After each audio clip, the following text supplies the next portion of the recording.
Belanja pemerintah pusat tahun depan akan naik 16,8%. Sebaliknya, dalam era APBN 2026, belanja pemerintah daerah bakal turun besar sampai 24,8%. Rinciannya saudara, dari total belanja Rp3.786,5 triliun yang akan bertumpu pada pemerintah pusat adalah Rp136,5 triliun. Di dalamnya akan didominasi non-kementerian dan lembaga. Sedangkan dana transfer daerah akan turun menjadi Rp650 triliun. Menteri Keuangan Sri Mulyani bilang sebagian besar belanja pusat akan langsung dirasakan oleh masyarakat di daerah. Sesuai permintaan Presiden Prabowo Subianto juga, belanja pemerintah pusat dan daerah harus satu arah. Masih ada belanja non-kementerian termasuk diskresi Presiden.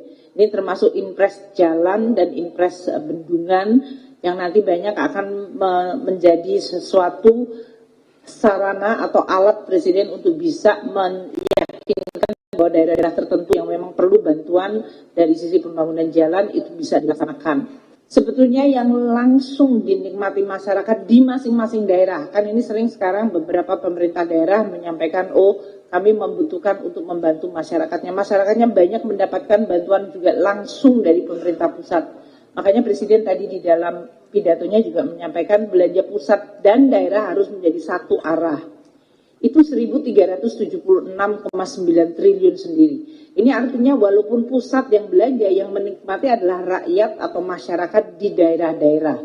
Ini semuanya letaknya di daerah, dinikmati oleh masyarakat di daerah. Sehingga memang APBN dari sisi belanja pusat cukup besar yang dilakukan oleh pemerintah pusat langsung kepada masyarakat di daerah. Belanja KL dan transfer ke daerah ini menjadi satu kesatuan. Wakil Menteri Keuangan Suhasil Nazara kepada Kompas TV menjelaskan, sebagai ganti anggaran transfer daerah yang menyusut, belanja kementerian lembaga yang menyasar daerah akan diperbesar sehingga daerah tetap punya daya dorong ke perekonomian. Jadi ya, tadi ada satu narasi Bapak Presiden yang mengatakan bahwa kalau kita melihat APBN, lihatlah secara keseluruhan. Belanja itu. Jangan dikotak-kotakan nih, kalau saya teruskan ya. Jangan dikotak-kotakan, ini belanja pemerintah pusat, ini belanja pemerintah daerah. Seluruh APBN itu adalah belanja untuk rakyat. Seluruh APBN adalah belanja untuk masyarakat Indonesia. Artinya apa? Ada yang lewat APBD. Masuk ke dalam anggaran pendapatan belanja daerah, tapi jangan salah juga, belanja pemerintah pusat adalah belanja untuk rakyat. Apa itu? Kalau kita bilang belanja pemerintah pusat 335 triliun untuk makan bergizi gratis, itulah untuk rakyat seluruh Indonesia. Kalau kita bilang subsidi dan kompensasi energi, subsidi kompensasi listrik, pupuk, KUR, itu akan berlangsung di seluruh Indonesia. Jadi kalau kita lihat belanja pemerintah pusat secara khusus, PKH, BPNT, makan bergizi gratis, lalu kemudian revitalisasi sekolah, revitalisasi rumah sakit, menanggung penerima bantuan iuran untuk jaminan kesehatan nasional, itulah untuk rakyat seluruh Indonesia. Jadi poinnya adalah yang disampaikan oleh Bapak Presiden tadi, total belanja, coba kita perhatikan berapa keseluruhan belanja negara itu adalah untuk masyarakat. Nah, ada yang lewat ke APBD, lewat transfer ke daerah. Kita berharap teman-teman yang mengelola APBD akan menggunakan ini seefisien mungkin, seefektif mungkin untuk kegiatan di daerahnya. Tapi pemerintah pusat juga akan masuk ke seluruh daerah di Indonesia dan menyelenggarakan pembangunan di seluruh Indonesia itu. Saudara, dalam pidato pengantar rancangan anggaran pendapatan dan belanja negara atau RAPBN 2026 dan nota keuangannya di rapat paripurna DPR pada Jumat lalu, Presiden Prabowo Subianto bilang akan mengedepankan 8 agenda prioritas utama. Untuk mendukung agenda pembangunan di tengah gejolak global, arsitektur APBN 2026 dirancang sebagai berikut. Belanja negara dialokasikan Rp3.786,5 triliun. Pendapatan negara ditargetkan mencapai Rp3.000 147,7 triliun rupiah. Defisit APBN dirancang 638,8 triliun rupiah atau 2,48% PDB. Ditopang pembiayaan yang prudent, inovatif, dan sustainable. Dan pemerintah yang saya pimpin berjanji di hadapan majelis ini, kami akan terus melaksanakan efisiensi sehingga defisit ini kita ingin tekankan sekecil mungkin. Atas perintah Presiden Prabowo Subianto, belanja daerah akan dikurangi tahun depan. Gantinya, anggaran negara akan menumpuk di pusat. Siapa berani mengawasi? Apa jaminan dampaknya? Tetap menetes ke daerah. Kompas Bisnis akan tanya ke Direktur Eksekutif Selyos Bima Yudhistira yang saat ini sudah hadir di studio Kompas TV. Selamat pagi, Mas Bima. Selamat pagi. Mas Bima, ini kan Menkyu Sri Mulyani bilang ini diskresi presiden, kemudian perintah presiden supaya belanjanya ini banyak lewat kantongnya pusat gitu. Siapa sih yang berani mengawasi karena ada kata kuncinya itu tadi, diskresi presiden? Iya, kalau anggaran daerahnya dipangkas ya cukup signifikan, kemudian anggaran pemerintah pusatnya naik ya untuk program-program prioritas, maka siapa yang bisa mengawasi? Ini salah satunya adalah pemerintah daerah yang punya berkepentingan. Karena mereka pasti akan nanya, kita sudah merelakan anggaran transfer daerah itu dipangkas, kemudian masuk ke pemerintah pusat, berarti bisa dipastikan nggak anggaran dari pemerintah pusat itu bisa menetes dan bisa bermanfaat langsung kepada daerah. Kenapa? Karena efisiensi dari anggaran transfer daerah itu ada jeda, ada lag effect namanya. Jadi begitu diefisiensi dari daerah, yang biasanya daerah langsung bisa membelanjakan, ini pemerintah pusat masih ada perencanaan, ada kemudian rapat-rapat sampai dia bisa mencairkan anggarannya. Jadi pertama yang harus mengontrol ini adalah pemerintah daerah. Yang kedua tentu adalah BPK dan BPKP. Ini kita harapkan bukan hanya soal audit ataupun juga pendampingan pada saat awal program atau setelah program, hanya sekedar sesuai administrasi, tapi juga manfaatnya bagi pembangunan. Karena kalau ini tidak berjalan lancar di pemerintah pusat, maka efeknya adalah justru akan menghambat pertumbuhan ekonomi dan juga penyerapan lapangan kerja, terutama juga di daerah. Nah, diskresi ini juga harus dipantau oleh publik, termasuk juga oleh media, oleh teman-teman dari media. Kenapa? Karena yang punya kepentingan langsung, pajak kita tadinya masuk ke daerah, misalnya sekarang di pemerintah pusat, dipastikan nggak itu efektif. Ini kenapa? Karena begini nih, misalnya subsidi ya, subsidi itu mengalami kenaikan iya, tapi subsidi non-energi, berarti ada subsidi pupuk, itu tumbuhnya cuma 4,4% di 2026. Perlindungan sosial itu naiknya cuma 8,5%. 5 tahun terakhir, 2021 versus RAPBN 2026, anggaran perlindungan sosial itu minusnya sampai dengan 3,6%. Jadi hampir minus 4% dalam 5 tahun terakhir. Berarti narasi bahwa pemerintah pusat yang akan bertanggung jawab melakukan disbursement ataupun penyaluran ke daerah, ini harus dipastikan karena dilihat dalam postur anggaran tidak terlihat banyak yang mengalir ke daerah. Oke, jadi memang kalau bicara anggaran supaya bisa adil, it takes two to tango gitu ya. Artinya nggak cuma dari pemerintah pusat tapi juga ke daerah. Nah, Mas Bimas, tapi di satu sisi kementerian lembaga ini kan juga banyak diisi oleh kader partai. Apa sih jaminannya supaya belanja pusat nih akan bersih, parameter pengawasannya supaya kita juga bisa ngeliat, oh ada sinyal kebocoran nih. Itu dari mana sih? Ya, salah satunya gini, salah satunya di dalam RAPBN ini kan kita lihat program-program prioritas dulu. Contohnya adalah ketahanan pangan, kemudian ketahanan energi. Ada MBG juga, itu 335 triliun untuk tahun depan. Nah ini harus dipastikan. Ambil contoh satu saja soal makan bergizi gratis. Ini nggak boleh yang namanya kader partai politik, apalagi terafiliasi misalnya dengan simpatisan yang dulu mendukung pada waktu Pilpres, dia bisa dapat jatah vendor. Ini mendistorsi yang harusnya UMKM melakukan itu untuk makan bergizi gratis. Begitu juga misalnya soal aparat. Aparat jaga keamanan, tapi kalau sampai satuan pemenuhan gizi kemudian dapur umum di situ terlalu banyak intervensi, apalagi yang melakukan itu, maka efek dari sisi serapan tenaga kerja yang diharapkan dari MBG bisa jadi kecil. Dan tingkat kebocorannya itu juga tinggi, dan kita nggak pengen lagi ya MBG dengan anggaran 335 triliun itu ada kasus misalnya keracunan yang terjadi di banyak tempat gitu. Oke, nah itu jadi catatan. Nah, kalau dari Selyos sendiri ada data nggak? Misalnya sekarang kan juga sudah berjalan beberapa program prioritas. Nah, perjalanan sampai sekarang seperti apa sih kalau nantinya akan belanjanya ke pusat? Akan ada apa ya, misalnya bahaya-bahaya seperti apa sih gitu ibaratnya? Ya, itu udah jelas ya, dari efek dari efisiensi belanja pemerintah triwulan 1, triwulan kedua 2025, belanja pemerintah itu negatif. Itu artinya apa? Artinya memang efek dari efisiensi anggaran ini berpengaruh. Meskipun diklaim ya, ini klaim pertumbuhan ekonominya 5,12% di kuartal kedua.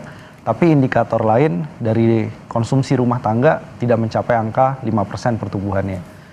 Selain itu juga kalau dilihat dari industri manufaktur, industri makanan minuman, itu dari program-program prioritas dia belum mampu mendorong itu. Selain itu juga surplus beras. Kemarin ketahanan pangan anggarannya besar, kemudian surplus beras. Tapi hari ini harga beras di banyak tempat itu mengalami kenaikan juga. Jadi kita bisa cek satu persatu efek dari efisiensi dialokasikan untuk program prioritas pemerintah pusat. Ternyata belum mampu mendorong pertumbuhan ekonomi lebih signifikan. Ini kenapa beda, Mbak? Jadi Inpres 4 2016 pada waktu zaman Pak Jokowi itu kan melakukan self blocking. Artinya dia minta tolong kepada kementerian lembaga ini memblokir anggaran-anggaran yang dianggap pemborosan. Nah, kalau hari ini dengan Inpres 1 2025 ini yang 306 triliun efisiensi anggaran itu, ini blockingnya dari top down.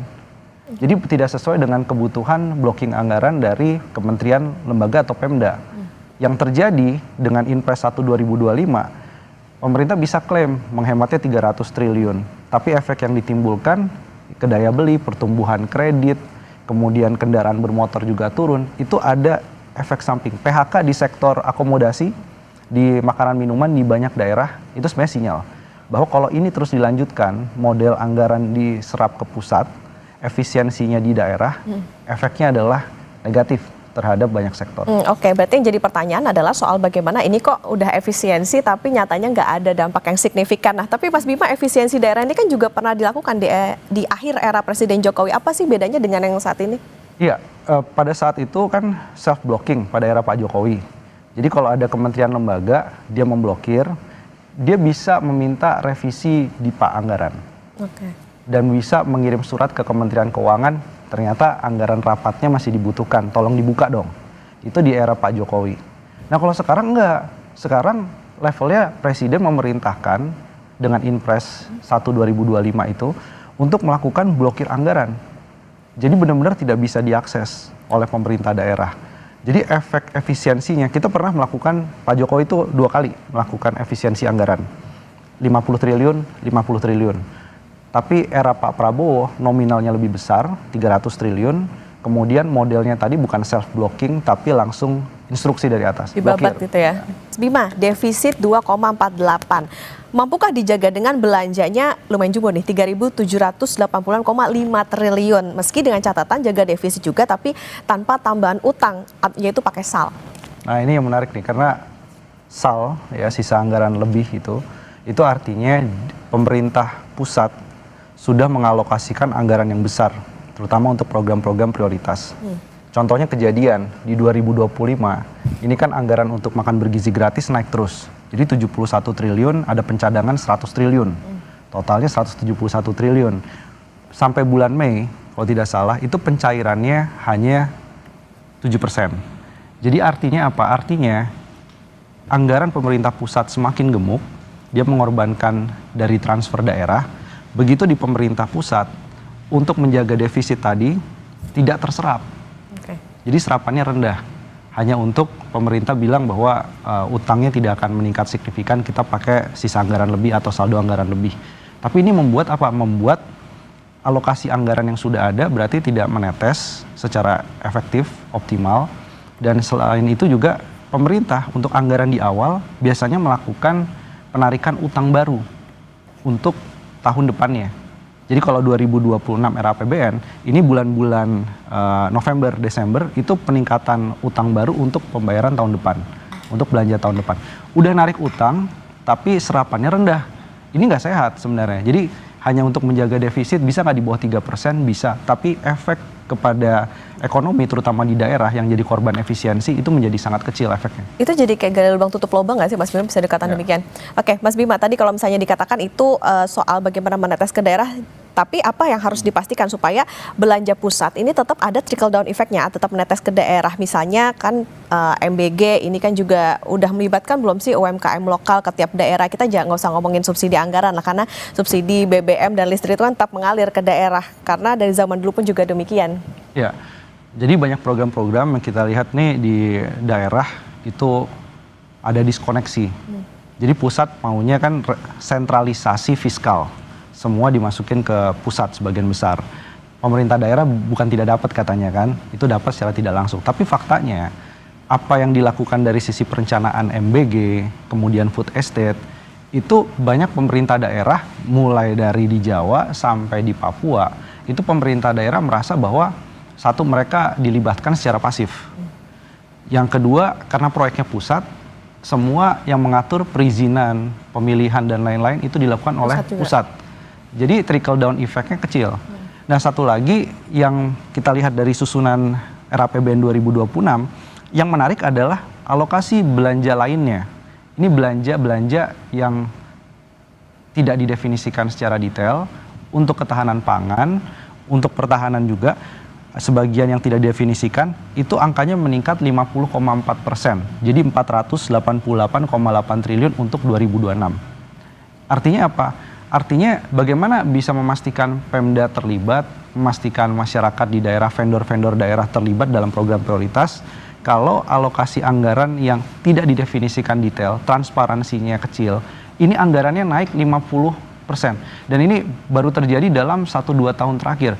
Sebelumnya tahun 2015 anggaran lainnya itu cuma 10 triliun. Kemudian pada tahun 2021 itu 79,7 triliun. Jadi dari kecil-kecil kemudian langsung melonjak ini yang membuat efek trickle down-nya itu sulit untuk diukur. Karena banyak yang tidak didefinisikan, tapi alokasi anggarannya besar. Oke. Kalau gitu, kalau misalnya serapan ke daerahnya itu bisa dikatakan tidak sebegitu besar, nah apa yang harus diantisipasi oleh pemerintah pusat? Karena kan tadi kalau misalnya kita bicara soal bagaimana sekarang belanjanya dialihinnya ke pusat, artinya kan ini kayaknya agak berat nih ke Pemda. Kalau kita lihat juga ini bakalan berdampak pada yang dirasakan masyarakat, misalnya naikin pajak dan lain sebagainya. Karena sekarang kita lihat ada gejolak juga, protes di Pati, Bone, Cirebon, stabilitas pemerintahannya gimana nih? Kita coba hitung dari kerentanan kapasitas fiskal di daerah, 41% pemerintah daerah itu dalam kondisi fiskal yang sangat rendah dan rendah. Yang artinya ruangnya sudah hampir tidak ada lagi mereka. Bahkan untuk menggaji, bahkan untuk belanja pelayanan publik itu sudah sangat sempit. Artinya apa? Ada 58 daerah di Indonesia ini kapasitas fiskalnya kritis.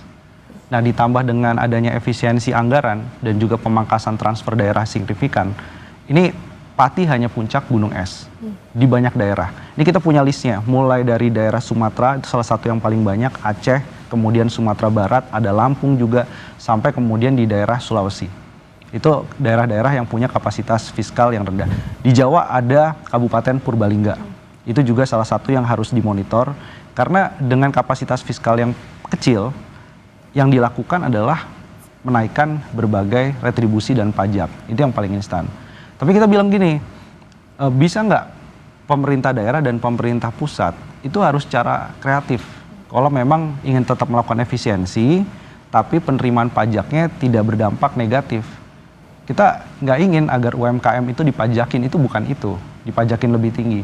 Tapi kebocoran pajak sumber daya alam. Apa yang disebutkan Pak Prabowo pada waktu pidato keuangan itu, nota keuangan, ini yang harusnya cepat ditelusuri. Sawit masuk, hutan lindung, tambang-tambang ilegal. Itu ada 300 triliun kalau klaim dari Presiden. Itu seharusnya tidak perlu melakukan efisiensi sebrutal ini. Oke, ya ini yang jadi catatan adalah tentu bagaimana adanya transparansi tadi balik lagi dan juga pengawasan, karena tadi kalau misalnya belanjanya dialihin lagi jadi ke pusat, artinya Pemda juga harus lebih besar lagi bagaimana pengawasannya, termasuk juga oleh BPK kemudian juga oleh publik, karena lagi-lagi kita punya catatan atau target pertumbuhan ekonomi yang besar, termasuk juga Presiden punya mimpi APBN nggak lagi defisit di 2027-2028. Terima kasih Direktur Eksekutif Sales Mas Bima Yudhistira sudah bersama di Kompas Bisnis.